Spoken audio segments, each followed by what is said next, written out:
मैं प्रेग्नेंट हुई तो मेरे पति का रंग फीका हो गया।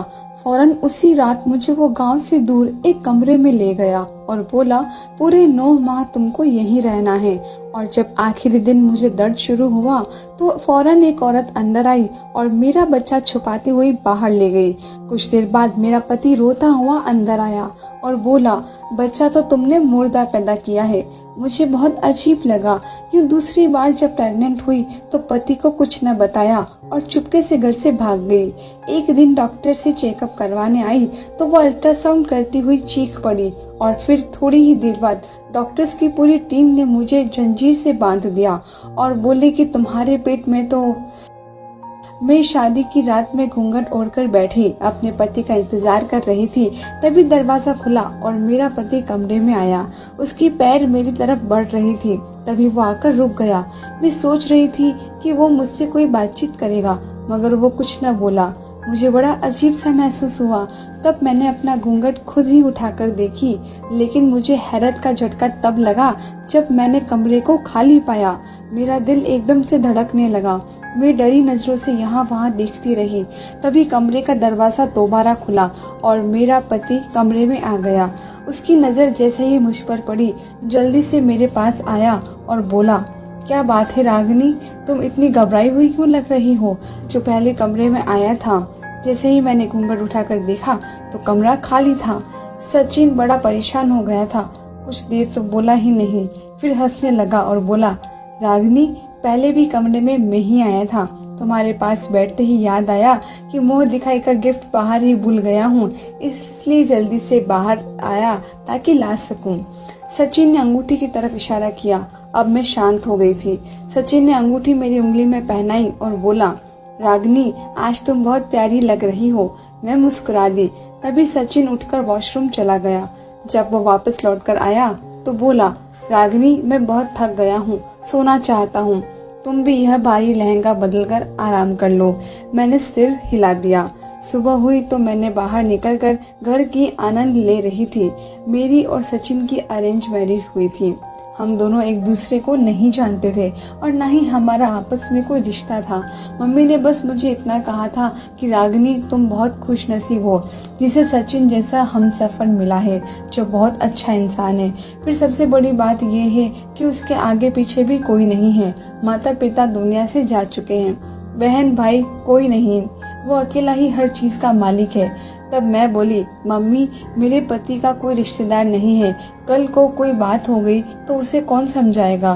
मम्मी मुस्कुराने लगी और बोली, बेटी, यही तो सारी बात है। रिश्तेदार नहीं है तो फिर किसके कहने में आकर तुमसे लड़ाई झगड़ा करेगा? बल्कि पूरी दुनिया में उसका तुमसे एक रिश्ता होगा, वो तुम पे जान देगा। बस बेटी, तुम अपने पति की बात मानती रहोगी तो भगवान के कर्म में कुछ भी गलत नहीं होगा। मुझे मम्मी की बात समझ में आ गई थी, इसलिए मैंने सचिन के रिश्ते के लिए हाँ कर दी थी और आज मैं उसकी बीवी बनी, उसके घर की मालकिन बन गई थी। मैं घर की एक एक चीज को बड़ी प्यार से छूकर देख रही थी। हमारा घर छोटा सा था मगर बहुत ही खूबसूरत था। हर चीज बहुत अच्छे से सजी हुई थी। चलते चलते मैं घर के पीछे चली गई थी, जहाँ एक छोटा सा कमरा था। मैंने सोचा कि इस कमरे में झांक के देखूं कि वहाँ क्या पड़ा है। मैं जैसे ही कमरे में जाने लगी, अचानक किसी ने मेरा हाथ पकड़कर पीछे खींचा था। मेरे ऊपर का सांस ऊपर और नीचे का सांस नीचे रह गया था। मैंने जल्दी से पीछे मुड़कर देखा तो सचिन खड़ा था, जिसके चेहरे पर गुस्सा ही गुस्सा था। सचिन बोला, रागिनी, तुम यहाँ क्या कर रही हो? मैं शर्माकर बोली, अपना घर देख रही हूँ, हर चीज को महसूस कर रही हूँ। मुझे आपके घर की मालकिन बनकर बहुत अच्छा लग रहा है। सचिन के चेहरे पर गुस्सा था। वो बोला, रागिनी, घर तुम्हारा है, बल्कि अब तो मैं भी तुम्हारा हूँ, मगर ये कमरा ना तो मेरा है और ना ही तुम्हारा है, इसलिए तुम इस कमरे से दूर रहना। मैं बोली, ये क्या बात हुई? घर आपका है तो फिर आपके घर में बना ये कमरा आपका क्यों नहीं है? सचिन बोला, ये मैंने कुछ साल पहले किसी और को रहने के लिए दिया था। उसका सामान इसमें पड़ा है। वो अभी तक लौटकर वापस नहीं आया। जब आएगा तब मैं उससे कह दूंगा कि अपना सामान उठाकर ले जाओ, फिर तुम इस कमरे की मालकिन बन जाना। मुझे बहुत आश्चर्य हुआ था। मैं बोली, ऐसा भी कौन था जिसके लिए आपने ये कमरा अभी तक बंद करके रखा है? फिर सचिन का गुस्सा चढ़ गया और बोला, बस बस, ज्यादा सवाल मत करो। मुझे ज्यादा बोलने वाली लड़कियां अच्छी नहीं लगती। चलो आज के बाद यहाँ मत आना। मैं तो अपना मुंह लेकर रह गई थी। भला ये क्या बात हुई कि ज्यादा बोलने वाली लड़कियां नहीं पसंद? लड़कियां तो हमेशा ही बहुत ज्यादा बोलती है। मैं सचिन के पीछे पीछे घर के आंगन में आ गई थी। तभी एक बार बेल बजा तो सचिन ने जाकर दरवाजा खोल दिया। जब वो वापस आया तो उसके हाथों में नाश्ता पकड़ा हुआ था। मैं बोली, अरे सचिन, आपने ऐसा क्यों किया? अब तो आपकी बीवी घर आ गई है ना, अब आपको कोई चीज बाहर से मंगवाने की जरूरत नहीं है। सचिन बोला, आ जाओ नाश्ता कर लो। हम दोनों ने मिलकर चुपचाप से नाश्ता किया था। मैं सचिन से नजर चुरा चुरा कर उसे बार बार देख रही थी। सचिन बहुत खूबसूरत था, इतना खूबसूरत कि अगर उसके चेहरे को देखती रहूं तो दिल ना भरे। सचिन नजरें झुकाकर नाश्ता कर रहा था, जबकि मैं उसकी लंबी घनी पलकों को देखती रह गई थी।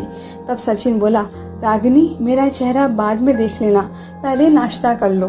मैं तो एकदम से हड़बड़ा गई थी। मेरी चोरी जो पकड़ी गई थी। मुझे तो इस बात की हैरत थी कि सचिन को कैसे पता चल गया कि मैं उसे देख रही हूँ। नाश्ता करने के बाद सचिन सारे बर्तन उठाकर किचन में ले गया और धोकर रख भी आया था। मैं बहुत खुश थी। सचिन अच्छा इंसान था।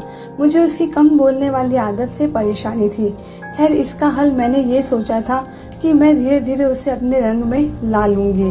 मैं सचिन के साथ बहुत खुश थी। कुछ ही माह बाद मैं प्रेग्नेंट से हो गई थी। मैं बहुत खुश थी। मुझे लगा था जब ये खबर मैं सचिन को सुनाऊंगी तो वो भी बहुत खुश होगा। इसलिए शाम को जैसे ही वो घर आया, मैं जल्दी से उसके पास गई और बोली, सचिन, आप पिता बनने वाले हो। मेरी बात सुनकर सचिन का चेहरा लाल हो गया था। वो मुझे फटी फटी निगाहों से देख रहा था। फिर बोला, बधाई हो रागिनी, तुमने तो बहुत अच्छी खबर सुनाई है। जबकि मैं सचिन के चेहरे पर लिखी हुई रंग पढ़ रही थी कि उसे मेरी बात सुनकर बिल्कुल भी खुशी नहीं हुई थी। मुझे उससे इस तरह ठंडे रहने का भरोसा नहीं था। मैं चुप करके अपने कमरे में चली गई। मेरी आंखों से आंसू बह रहे थे। थोड़ी देर बाद ही सचिन कमरे में आ गया। वो बोला, क्या बात है रागिनी, यूं बच्चों की तरह क्यों रो रही हो? मैंने कहा, आपके बच्चे की खबर सुनकर खुशी नहीं हुई इसलिए। सचिन ने मेरे हाथ थाम लिए और प्यार से बोला, मुझे बहुत ज्यादा खुशी हुई है, मगर आजकल मुझे कारखाने की तरफ से परेशानी है। मैं जिस ऑफिस में काम करता हूँ वो दिवाली की तरफ जा रहा है। बॉस ने आज ये खबर सुनाई है कि उन्हें कुछ वर्कर्स काम से कम करने पड़ेंगे, क्योंकि इस समय इतनी तनख्वाह है वो अफोर्ड नहीं कर सकते। मुझे ये फिक्र है कि कहीं मेरी नौकरी भी ना चली जाए। मैंने सचिन के हाथ पर हाथ रख दिया। सचिन, आप फिक्र ना करें, आने वाला बच्चा अपना भाग्य लेकर आएगा।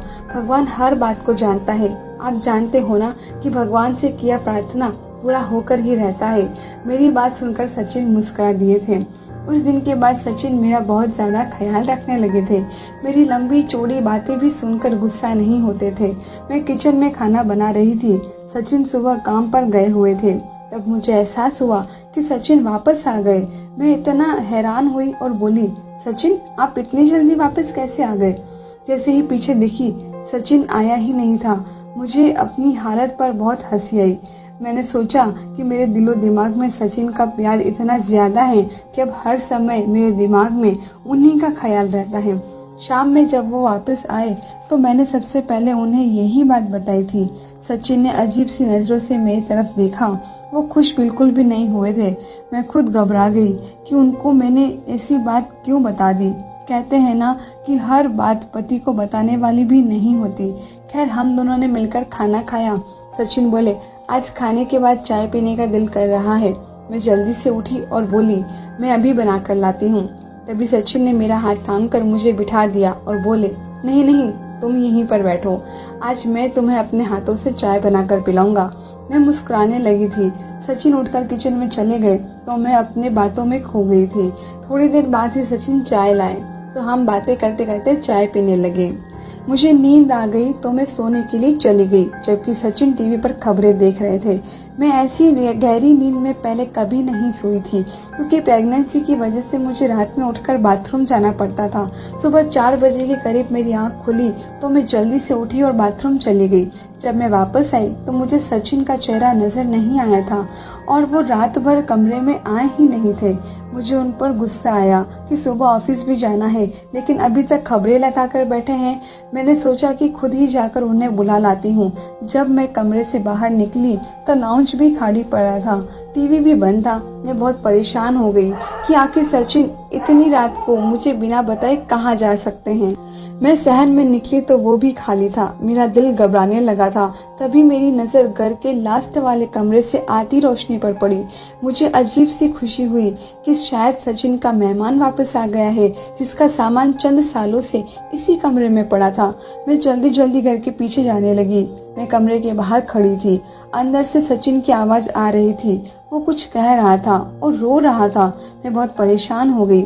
जैसे ही मैंने कमरे में जाने के लिए पैर बढ़ाए, अचानक ही कमरे में अंधेरा हो गया और सचिन बाहर निकल आया और वो मुझे देखकर बहुत गुस्से में आ गया था। उसने मेरा हाथ पकड़ा और मुझे घसीटता हुआ सहन में ले गया और बोला, रागिनी, मैंने तुम्हें मना किया था ना, फिर तुमने मेरी बात क्यों नहीं सुनी? तुम वहाँ क्यों आई थी? मैं बहुत डर चुकी थी। मैं बोली, सचिन आप कमरे में नहीं थे, मुझे आपकी फिक्र हो रही थी। कमरे से बाहर आई तो आप लाउंज में भी नहीं थे। इस कमरे में आती रोशनी देखी तो सोचा कि आपका मेहमान वापस आ गया है, इसलिए वहाँ पहुँची। सचिन मुझे कमरे में ले आया था। वो बोला, रागिनी, अपनी हक को पहचानो। वो कमरा तुम्हारी हक में नहीं आता। तुम इस बात को समझ क्यों नहीं लेती हो? उस दिन के बाद मैंने कभी उस कमरे के बारे में सोचा भी नहीं था। दिन गुजरने गए और मेरी डिलीवरी का समय आ पहुंचा।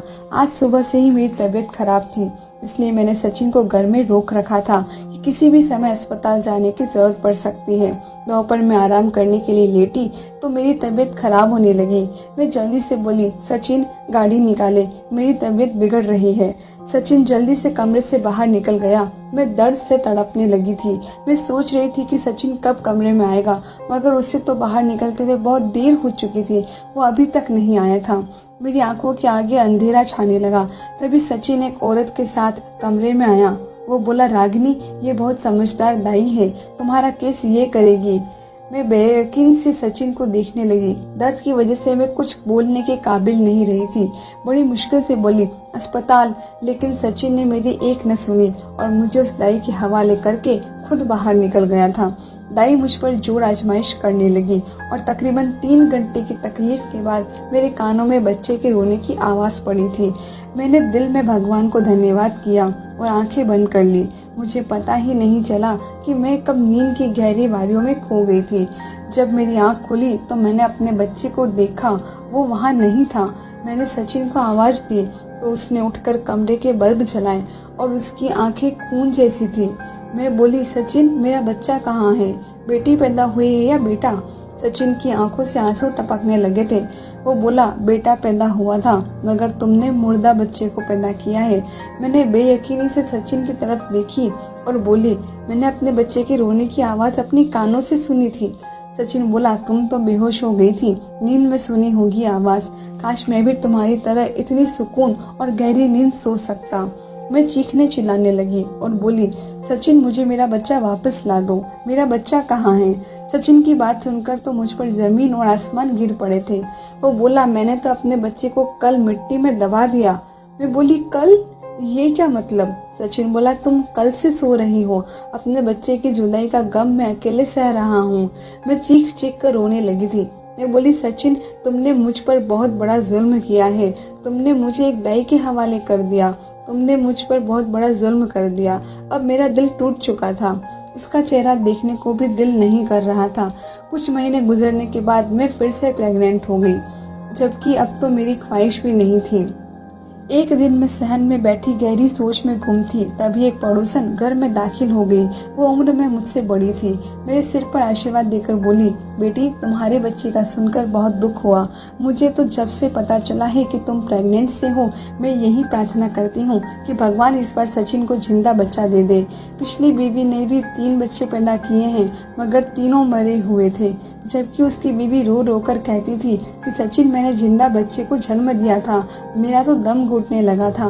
मैं पूछी, आंटी सचिन पहले से शादीशुदा है? वो आंटी एकदम परेशान हो गई। वो बोली, बेटी क्या तुम्हें ये बात पता नहीं थी? मैं चुपचाप आंटी को देखती रह गई। वो बेचारी बहुत शर्मिंदा हो गई और बोली, फिक्र न करो, उस बीवी को तो सचिन तलाक दे चुका है, अब तो वो सिर्फ तुम्हारा है। मेरी पड़ोसन जैसे ही घर से निकली, मैंने अपने 2 कपड़े बैग में डाले और घर से निकल गई। मैं जानती थी कि सचिन की पहली पत्नी सच कह रही होगी। मैंने भी तो अपने बच्चे के रोने की आवाज सुनी थी। मुझे सचिन से डर लगने लगा था। न जाने वो ये सब क्यों कर रहा था। मैं अपने माता पिता के घर नहीं जा सकती क्योंकि सचिन वहाँ मेरे पीछे आ जाता और मेरे माता पिता मुझे उसके साथ जबरदस्ती ही घर भेज देते। मैं अपनी एक दोस्त के घर चली गई थी। वो बहुत अच्छी थी। उसके घर में बस वो और उसकी मम्मी रहती थी। मेरी दोस्त नर्स की जॉब करती थी और उसके घर में आंटी अकेली रहती थी। उन्हें पता था कि मैं प्रेग्नेंट हूँ। मैंने उन्हें अपनी सारी बातें सुना दी थी, इसलिए वो मेरा बहुत ख्याल रखती थी। एक दिन मैं और आंटी हॉस्पिटल गए थे। चेकअप के लिए डॉक्टर्स ने अल्ट्रासाउंड किया तो अचानक से चीख पड़ी थी। डॉक्टर ने मुझे कुर्सी पर बैठने को कहा और खुद बाहर निकल गई। मैं और आंटी हक्का बक्का से उसको देख रहे थे। थोड़ी देर बाद वो डॉक्टर अपनी नर्स के साथ कमरे में वापस आई और उसने मुझे बेड पर लेटाकर जंजीरों से बांध दिया था। मैं तो डर से थर थर कांपने लगी थी। आंटी ये सब देखकर गुस्से में आ गई थी। डॉक्टर को गुस्सा होकर बोली, ये क्या बदतमीजी लगा रखी है? तुम डॉक्टर हो या जानवर? खोलो मेरी बेटी को जंजीरें, नहीं तो मैं पुलिस को बुला लूंगी। डॉक्टर बोला, मम्मी आप फिक्र क्यों कर रही हैं? ये सब हम आपकी बेटी के सही के लिए ही तो कर रहे हैं। ये देखिए, इसके पेट में आधा इंसान का बच्चा है और आधा जानवर का। ये बच्चा पैदा नहीं होना चाहिए। अगर पैदा हो गया तो माँ अपनी ममता के तहत इसको पालने लगेगी, मगर तब तक बहुत तबाही मच जाएगी। हम इस बच्चे को खत्म करना चाहते हैं। मम्मी आप अबॉर्शन के कागज पर साइन कर दे। आंटी बोली, आप मेरी बच्ची को छोड़ दे अभी और इसी समय। मैं पता करती हूँ कि क्या बात है। मम्मी मुझे अस्पताल से बड़ी मुश्किल से बाहर निकलवा कर लाई थी। मैंने आंटी से कहा कि मैं अपने पति के घर जाना चाहती हूँ, वो ही बताएगा कि आखिर क्या बात है। हम दोनों घर चले गए थे। घर खाली पड़ा था। मैं आंटी को घर के पीछे ले गई। मेरी हैरत की इंतहा न रही। वो कमरा खुला हुआ था। सचिन भी वहीं पर बैठा हुआ था। मैं कमरे में गई। सचिन मुझे देखकर बहुत डर गया था। मैं बोली, मेरे पेट में पलने वाला बच्चा आधा इंसान और आधा जानवर, इसके पीछे क्या राज छुपा है? मुझे वो तुमसे जानना है। सचिन रोने लगा और बोला, रागिनी मैं बहुत खराब इंसान हूँ। मैं अपनी जवानी के दिनों में बहुत बड़ा पाप कर बैठा था। हमारे घर में एक औरत काम करने आती थी। कभी कभी उसके साथ उसकी जवान बेटी भी आती थी। वो बहुत खूबसूरत थी। मैं उस पर फिदा हो गया। मैंने उससे कहा कि मैं तुमसे शादी करना चाहता हूँ। वो भी बहुत खुश हुई थी। हमारी दोस्ती हो गई और मैंने उसकी गरीबी का फायदा उठा लिया, जिसकी वजह से वो प्रेग्नेंट हो गई। उसने मुझ पर बहुत जोर डाला कि मैं उसे विवाह करके घर ले आऊं, लेकिन मैंने साफ साफ इनकार कर दिया। तब उसने मेरी मम्मी पापा को मेरी बात बता दी। तब मैंने सबके सामने उसके मुंह पर थप्पड़ भी मारा था। मैं बोला, इस दुनिया में मेरे लिए तुम ही रह गई थी क्या? मैं तो जूता भी ब्रांड का पहनता हूँ, फिर तुम जैसे गरीबों से विवाह कैसे कर लूं? वो रोती हुई घर गई थी। फिर मुझे पता चला कि उसने अबॉर्शन करवा लिया था। कुछ माह बाद मेरी शादी मम्मी ने करा दी। मेरी पहली बच्ची ऐसी ही हुई थी। उसने 2 घंटे दुनिया में सांस लिया और फिर चल बसी। मैं और मम्मी बहुत परेशान थे। बाबा के पास गए तो बोले, सचिन तुम पर तुम्हारी किसी महबूबा ने काला जादू किया है। ये काला जादू बहुत ज्यादा भारी है। ये कई कई महीने चिल्ले काट कर दिया जाता है कि तुम्हारा बच्चा आधा जानवर हो। मैं तुम्हारे लिए तोड़ कर देता हूँ। मैं बहुत ज्यादा डर गया था और फिर वही हुआ जिसका डर था। वो बाबा अभी जादू कर रहे थे कि मर गए। मुझे मालूम पड़ा था कि वो शैतानी ताकत का मुकाबला नहीं कर पाए। मेरे 3 बच्चे ऐसे ही पैदा हुए थे। मैंने अपनी पत्नी से कहा कि तुम बच्चे मृत जन्मती हो। उसे मेरी बात पर भरोसा नहीं था, इसलिए मुझसे तलाक लेकर चली गई। इस कहानी के 10 साल बाद मैंने तुमसे विवाह किया, इस भरोसा पर कि क्या पता वो जादू कमजोर पड़ गया हो, मगर ऐसा नहीं हुआ। तुमने बच्चा जिंदा ही पैदा किया था, मगर फिर वो मर गया। मैं अजीब नजरों से सचिन को देखती रही। मैंने उससे डिवोर्स को कहा, तो उसने मुझे डिवोर्स दे दी। कुछ दिन बाद मैंने इस बच्चे को जन्म दिया था। वो थोड़ी देर ही जिंदा रहा और फिर मर गया। उस बच्चे के साथ मैं भी अंदर से मर गई थी। मैं अपने मम्मी पापा के घर वापस चली गई तो उन्होंने मुझे बोझ समझकर सर से उतारने की कोशिश नहीं की थी, बल्कि मुझे बहुत खुशी खुशी अपने घर में रख लिया था। मैं एक खुशहाल जिंदगी गुजार रही हूँ, मगर मेरे दिल से वो दुख और खौफ नहीं जाता। धन्यवाद दोस्तों।